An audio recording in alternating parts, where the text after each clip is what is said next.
किया था वे उसी के समान और धर्मा रहे होंगे। अर्जुन युद्ध आरंभ होने के पूर्व वह तो जान ही लेना चाहता था कि कौन कौन से लोग आए हुए हैं, किंतु उनके समक्ष समझौता का प्रस्ताव रखने की उनकी कोई योजना नहीं थी। वह भी तथ्य था कि वह उनकी शक्ति का, जिसका उसे सामना करना था, अनुमान लगाने की दृष्टि से उन्हें देखना चाह रहा था। यद्यपि उसे अपनी विजय का विश्वास था, क्योंकि कृष्ण उसकी बगल में विराजमान थे। संजय उवाच एवं ऋषिकेशो गुडाकेशनो भारते सैन्यो रुभ्यो मध्यम स्थापितो अथवा रथो उत्तमम। संजय ने कहा, हे भारतवंशी, अर्जुन द्वारा इस प्रकार संबोधित किए जाने पर भगवान कृष्ण ने दोनों दलों के बीच में उसे उत्तम रथ को लाकर खड़ा कर दिया। इस श्लोक में अर्जुन को गुडाकेश कहा गया है। गुड़ा का अर्थ नींद, और जो नींद को जीत लेता है वह गुडाकेश है। नींद का अर्थ अज्ञान भी है। अतः अर्जुन ने कृष्ण की मित्रता का कारण नींद तथा अज्ञान दोनों पर विजय प्राप्त की थी।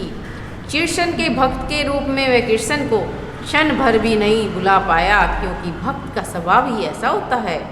यहाँ तक कि चलते तथा सोते हुए भी कृष्ण के नाम, रूप, गुणों, लीलाओं के चिंतन से भक्त कभी मुक्त नहीं रह सकता। अतः कृष्ण का भक्त उनका निरंतर चिंतन करते हुए नींद, अज्ञान दोनों को जीत सकता है। इसी को कृष्णा भाव अमृत कहा या समाधि कहते हैं। प्रत्येक जीव की इंद्रियां तथा मन के निर्देशक अर्थात ऋषिकेश के रूप में कृष्ण अर्जुन के मंतव्य को समझने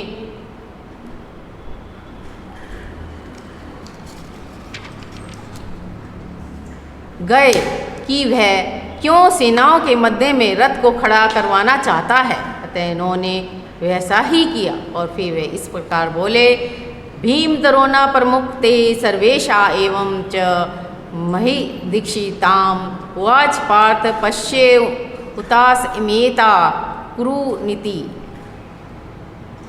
भीम, द्रोण, विश्व भर के अन्य समस्त राजाओं के सामने भगवान ने कहा कि हे पार्थ, यहाँ पर एकत्र सारे कुरुओं को देखो।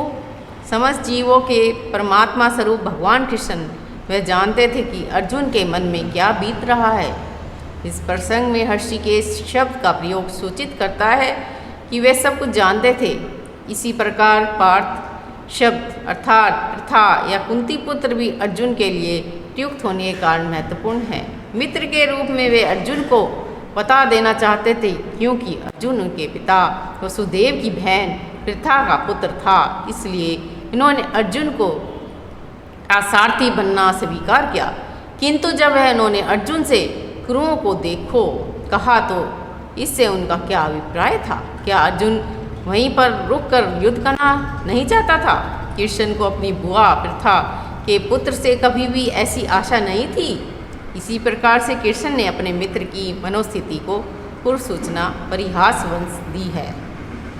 तत्र अपश्य स्थितिताम पार्थम पृथ्नथ पितामह महान आचार्य अन्यतुल्ला भराते पुत्रे पौत्र सखी तथा अश्रुरा सुहृद अश्वेत एच सैन्योरे अभय अपि।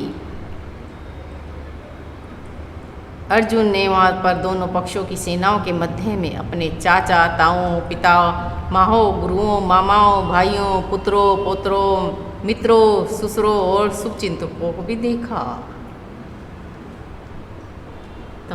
अर्जुन युद्ध भूमि में अपने संबंधियों को देख सका। वह अपने पिता के समकालीन बुरी शर्वा जैसे व्यक्तियों भीम, भीष्म, सोमदत्त जैसे पितामह, द्रोणाचार्य, कृपाचार्य जैसे गुरुओं, शल्य और शुक्नि जैसे मामाओं, दुर्योधन जैसे भाइयों, लक्ष्मण जैसे पुत्रों, अश्वत्थामा जैसे मित्रों, कृतवर्मा जैसे शुभचिंतकों को देख सका। वह उन सेनाओं को भी देख सका जिनमें उनके अनेक मित्र थे। तान समीक्ष्य से कौन्ते सवान बंधून अवस्थितान कृपा प्रयोदिष्ठा विविध त्रिवेंद्रम विवते। जब कुंती पुत्र अर्जुन ने मित्रों और संबंधियों को इस विभिन्न श्रेणियों को देखा तो वह करुणा से अभिभूत हो गया। इस प्रकार बोला, दुष्यमे स्वजनम कृष्ण युजे सम उपस्थितम सिद्धिता अस्ति मम गोयत्री अनिमुख च परिशृणति। अर्जुन ने कहा, हे कृष्ण, इस प्रकार युद्ध की इच्छा रखने वाले अपने मित्रों और संबंधियों को अपने समक्ष उपस्थित देखकर मेरे शरीर के अंग कांप रहे हैं और मेरा मुंह सूखा जा रहा है।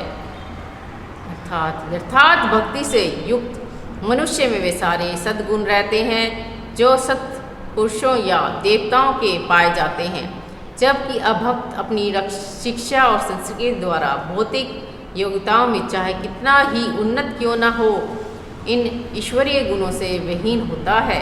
अतः स्वजनों, मित्रों तथा संबंधियों को युद्ध भूमि में देखते ही अर्जुन उन सबों के लिए करुणा से अभिभूत हो गया जिन्होंने परस्पर युद्ध करने का निश्चय किया था।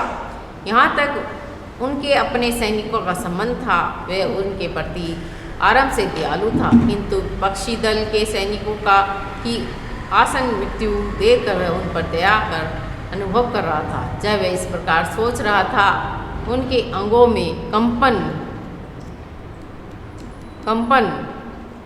हो रही थी।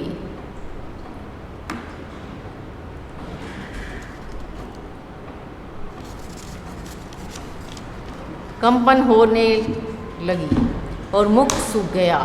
उन सबको युद्ध अभिमुख देखकर उसे आश्चर्य भी हुआ। प्राय सारा कुटुंब अर्जुन के सगे संबंधी उससे युद्ध करने आए थे। यद्यपि इसका उल्लेख नहीं है, किंतु भी सहज अनुमान लगाया जा सकता है, न केवल उसके अंग कांप रहे थे, मुख सूख रहा था, अपितु दया वंश रुदन भी कर रहा था। अर्जुन में ऐसे लक्षण किसी दुर्बलता के कारण नहीं, अपितु हृदय की कोमलता के कारण थे, जो भगवान के शुद्ध भक्त का लक्षण है। अतः कहा गया है, जो भगवान के प्रति अविरल भक्ति रखता है उसमें देवताओं के सद्गुण पाए जाते हैं, किंतु जो भक्त दत्त नहीं है उनके पास भौतिक योग्यताएं ही रहती हैं जिनका कोई मूल्य नहीं होता। इसका कारण यह है कि वह मानसिक धरातल पर मंडराता रहता है और ज्वलंत माया के द्वारा अवश्य ही आकृष्ट होता है। वे पथु शरीरम में रोम हर्षम च जायते गांडीबम हस्ते हस्ता च हस्तात् तके परिदेहते। मेरा सारा शरीर कांप रहा है, मेरे रोंगटे खड़े हो रहे हैं, मेरा गांडीव धनुष मेरे हाथ से सरक रहा है और मेरी त्वचा जल रही है। शरीर में दो प्रकार का कंपन होता है और रोंगटे भी दो प्रकार के खड़े होते हैं। ऐसा या तो आध्यात्मिक परमानंद के समय या भौतिक परिस्थितियों में अत्यधिक भय उत्पन्न होने पर होता है। दिव्य साक्षात्कार में कोई भय नहीं होता। इस अवस्था में अर्जुन के जो लक्षण है वे भौतिक भय अर्थात जीवन की हानि के कारण है। अन्य लक्षणों से भी वह स्पष्ट है, इतना अधीर हो गया है कि उसका विख्यात धनुष गांडीव उसके हाथों से सरक रहा था, उसकी त्वचा में जलन उत्पन्न हो रही थी। ये सब लक्षण देह मत बुद्धि से जन्य हैं। नाच सोप्योमी अवस्थाम तुम भ्रमति इव मे मन निर्विते च पश्यामि विपरीत तानी केशव। मैं यहाँ अब और अधिक खड़ा रहने में समर्थ हूँ। मैं अपने को भूल रहा हूँ और मेरा सिर चकरा रहा है। हे कृष्ण, मुझे तो केवल अमंगल के कारण दिख रहे हैं। अपने अधैर्य के कारण अर्जुन युद्ध भूमि में खड़ा रहने में असमर्थ था और अपने मन की इस दुर्बलता के कारण उसे आत्मविस्मृति हो रही थी। भौतिक वस्तुओं के प्रति अत्यधिक आसक्ति के कारण मनुष्य ऐसी मोहमयी स्थिति में पड़ जाता है। ऐसा भय तथा मानसिक असंतुलन उन व्यक्तियों में उत्पन्न होता है जो भौतिक परिस्थितियों से ग्रस्त होते हैं। अर्जुन को युद्ध भूमि में केवल दुखदायी पराजय की प्रतीति हो रही थी। वह शत्रु पर विजय पाकर भी सुखी नहीं होगा। जब मनुष्य को अपनी आशाओं में केवल निराशा दिखती है तो वह सोचता है मैं क्या यहाँ क्यों हूँ। प्रत्येक प्राणी अपने में अपने स्वार्थ में रुचि रखता है, किसी को भी परमात्मा में रुचि नहीं होती।